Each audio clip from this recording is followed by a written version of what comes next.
Bismillahirrahmanirrahim. Assalamualaikum warahmatullahi wabarakatuh. InsyaAllah pendidikan Al-Quran dan As-Sunnah pada hari ini adalah pengajian hadis dengan tajuknya memuliakan ilmu dan ulama. Sebelum pergi lebih jauh, kita akan melihat dahulu senarai ulama-ulama dunia yang terkenal. Yang pertama adalah Nuruddin Ar-Raniri, Syekh Mahmud Khalil Al-Husari, Syekh Idris Al-Marbawi yang merupakan penulis kamus Al-Marbawi, Syekh Muhammad Mutawalli Asy-Sya'rawi, penulis buku, Syekh Ramadan Al-Buti, Tok Kenali. Tok Kenali ni di tanah Melayu kan. Okey, kebanyakan mereka ini merupakan ulama dan semuanya memang ulama dan merupakan antara penulis-penulis kitab dan juga buku yang masih digunakan sehingga pada hari ini. Seterusnya kita akan lihat kepada hadis yang berkaitan dengan tajuk kita memuliakan ilmu dan ulama. An Abdullah bin Amr bin al-As radhiyallahu anhuma qala, daripada Abdullah bin Amr bin al-As radhiyallahu anhuma telah berkata, Sami'tu Rasulullah sallallahu alaihi wasallam. Aku telah mendengar Rasulullah sallallahu alaihi wasallam bersabda, Innallaha la, sesungguhnya Allah tidak, yaqbidul ilma, mencabut ilmu atau menghapuskan ilmu. Innallaha la yaqbidul ilma, sesungguhnya Allah tidak mencabut atau menghapuskan ilmu, intiza'an yantazi'uhu, secara begitu sahaja, atau maksudnya Allah tidak mencabut ilmu dengan merentapnya begitu sahaja, dengan mencabutnya atau menghilangkannya begitu sahaja, minal ibadi, daripada seseorang hamba. Jadi Allah ni tidak menghilangkan sesuatu ilmu dengan contohnya macam ni. Hari ini kita adalah orang yang mengetahui segala perkara. Kemudian apabila kita bangun pada esok pagi, ilmu tersebut telah hilang daripada kita. Jadi bukan itu yang dimaksudkan sebagai Allah mencabut ilmu daripada seseorang hamba. Walakin yaqbidul ilma, tetapi dia mencabut ilmu biqabdil ulama'i, dengan mematikan ulama, dengan mencabut nyawa ulama.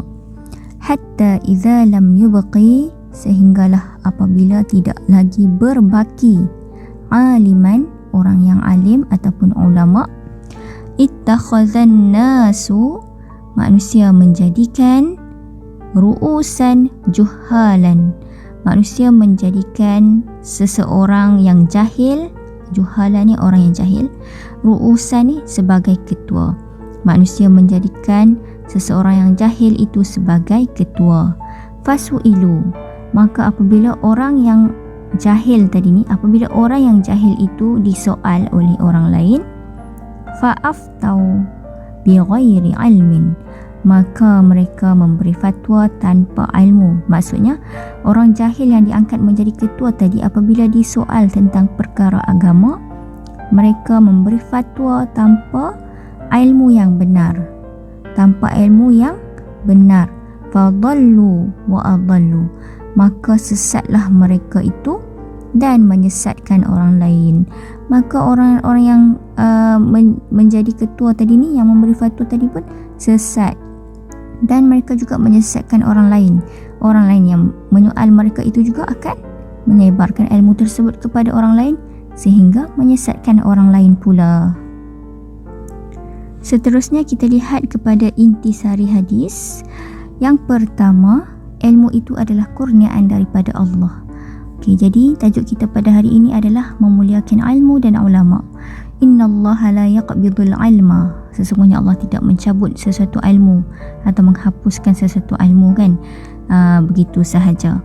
Jadi ilmu itu adalah kurniaan daripada Allah. Kita perlulah belajar atau berusaha mendapatkan ilmu ini sesungguh mungkin, setekun mungkin, kerana ilmu ini bukan seperti harta yang dapat kita warisi. Apabila seseorang ibu bapa meninggal, mereka akan mewarisi harta kepada anak-anak. Jadi ilmu itu bukan diwarisi dengan cara warisan harta, tetapi ia perlu diwarisi ataupun dipelajari. dengan cara kita menuntut ilmu, bertalaqi. Yang kedua, Allah menghilangkan ilmu daripada hamba-hambanya dengan mematikan para ulama. Jadi perkara kedua ini sebelum terjadi, sebelum Allah menghilangkan ilmu daripada ulama, perlulah kita bertalaqi atau mempelajari ilmu tersebut daripada para ulama sebelum mereka diangkat atau dimatikan oleh Allah Ta'ala.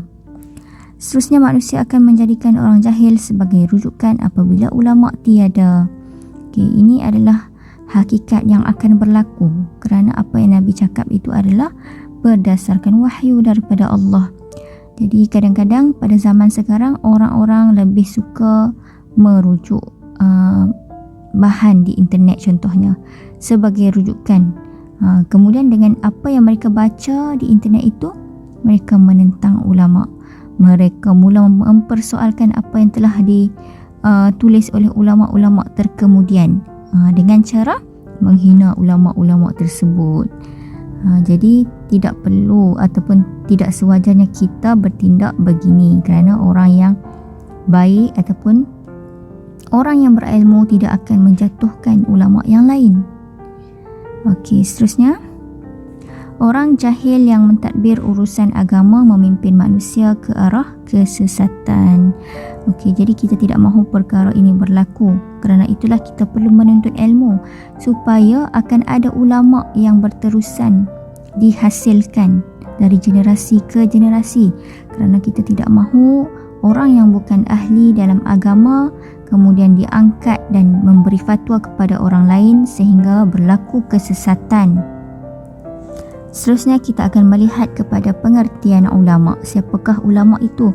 Kita seringkali menyebut ulama kan, tetapi siapakah ulama dari sudut pengertian yang sebenar? Jadi ulama adalah golongan agamawan. Agamawan yang mengetahui, mahir dalam hukum hakam.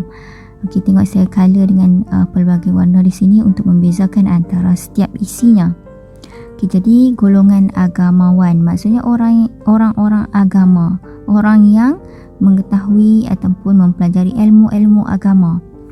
Mahir dalam hukum hakam, bermaksud mereka ini berupaya mengeluarkan hukum hakam daripada ayat-ayat Al-Quran dan hadis. Tahu untuk mengistinbat hukum, mengeluarkan hukum kan. Seterusnya, mengamalkan syariat Allah.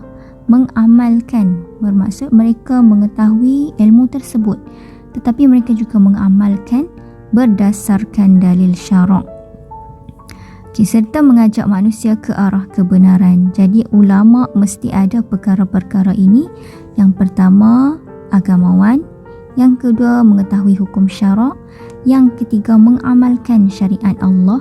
Dan yang keempat, mengajak manusia ke arah kebenaran. Jadi ulama yang sebenar adalah ulama ataupun golongan yang mengajak manusia ke arah kebenaran, menjauhi kemaksiatan atau kemurkaan Allah. Ini adalah ulama.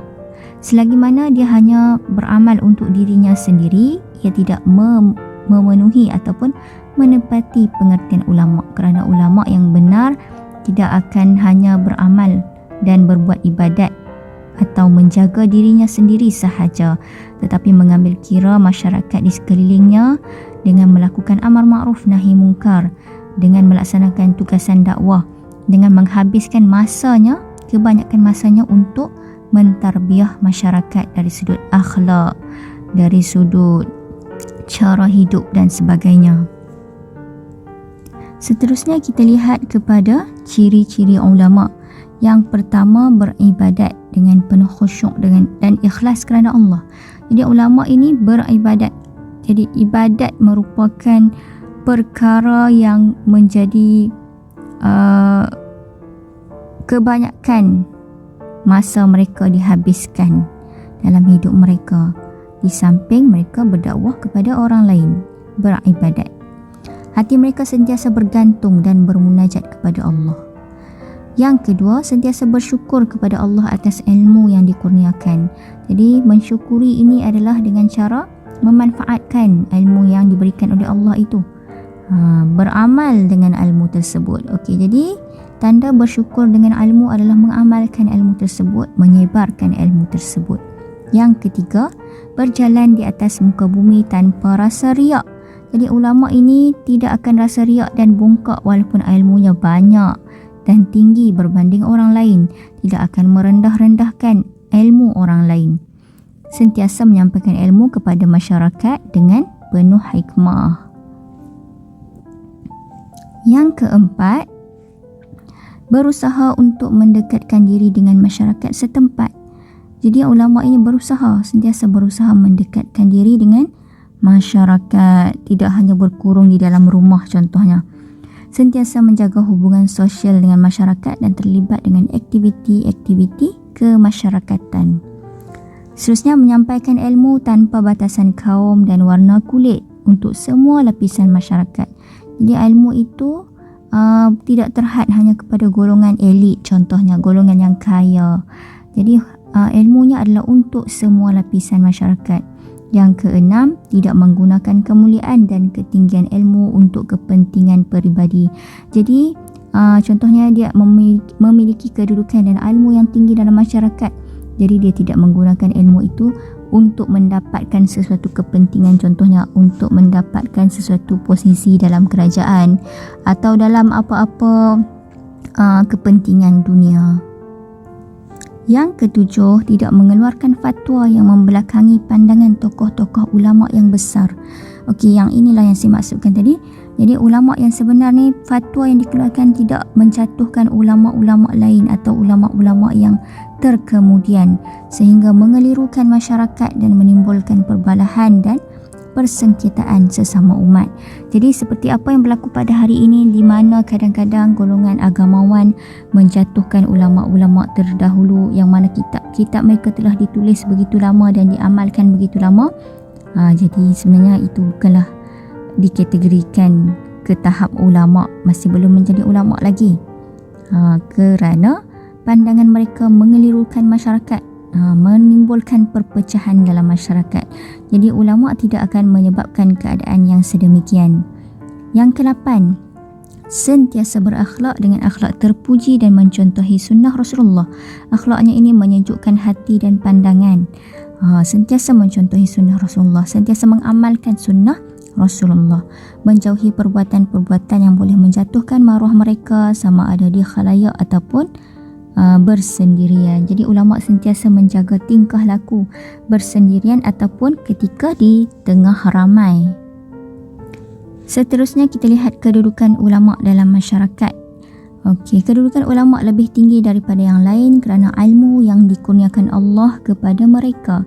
Jadi Allah Ta'ala menyebut di dalam Al-Quran, A'udzubillahi minasyaitanirrajim, yarfa'illahu alladhina amanu minkum walladhina utul ilma darajat. Allah mengangkat orang-orang beriman di kalangan kamu dan orang-orang yang memiliki ilmu beberapa darjat. Jadi Allah mengangkat orang yang memiliki ilmu ini beberapa darjat lebih tinggi daripada orang yang lain. Jadi mereka lebih tinggi kerana ilmu mereka. Terusnya Al-Quran menegaskan bahawa para ulama berperanan sebagai pembimbing masyarakat. Jadi ulama tugasnya adalah membimbing masyarakat berdasarkan kepada ayat Al-Quran ini. A'udzu billahi minasyaitonir rajim. Alladzina yuballighuna risalatillahi wa yakhshawnahu wa la yakhshawna ahadan illallah. Bermaksud orang-orang yang menyampaikan risalah Allah. Jadi orang-orang yang menyampaikan risalah Allah ini adalah ulama. Jadi risalah Allah yang disampaikan itu merupakan bimbingan kepada masyarakat, pembimbing masyarakat. Jadi Allah Ta'ala sendiri menegaskan di dalam Al-Quran mengenai tugas ulama sebagai pembimbing masyarakat. Wa yakhshawnahu, dan mereka takutkan Allah. Wa la yakhshawna ahadan illallah, dan mereka tidak takut seseorang pun selain daripada Allah. Peranan ulama yang terakhir adalah menjadi contoh dalam masyarakat melalui sifat takwa yang mereka miliki. Jadi sifat takwa itu adalah sentiasa menjaga diri daripada kemurkaan Allah, sentiasa melakukan ketaatan kepada Allah. A'udzubillahi minasyaitonirrajim. Innama yakhsyallaha min ibadihil ulama. Sesungguhnya orang yang takut kepada Allah dari kalangan hamba-hambanya adalah golongan atau para ulama. Jadi dengan takut kepada Allah menjadikan mereka bertakwa. Jadi takwa di sini juga adalah bermaksud takut kepada Allah. Jadi apa yang mereka takutkan ini menyebabkan akhlak mereka terpelihara daripada perkara-perkara yang buruk. Kerana itu ia akan menjadi contoh dalam masyarakat. Untuk kepentingan ilmu dan ulama dalam kehidupan, kamu boleh rujuk muka surat 146 dalam buku teks kerana saya tidak huraikan di sini. Seterusnya, usaha untuk memuliakan ilmu dan ulama, kamu boleh rujuk dalam muka surat 147. Baiklah, pengajaran kita cukup sekadar di sini. Saya harap kamu dapat memahami dengan baik tajuk ini dan semoga kita berjumpa lagi di lain kali. Wallahu a'lam.